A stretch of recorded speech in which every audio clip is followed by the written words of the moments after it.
Ready to explode your Ecwid store's potential with awesome, custom design merch without ever touching a printer? Today, we're diving into how to connect Printify to Ecwid, making printing a breeze.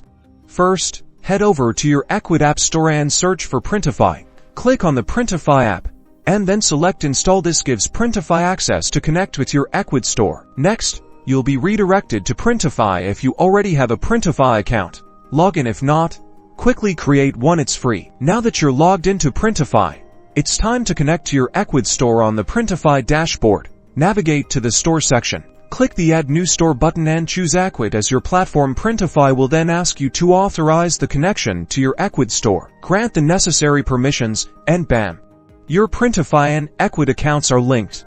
You can now design and add Printify products directly to your Ecwid store. Create your products, sync them to your Ecwid store, and when a customer places an order, Printify automatically handles the printing and shipping. That's it, you've successfully integrated Printify with Ecwid. Now get out there and start selling. Don't forget to like and subscribe for more e-commerce tips and tricks.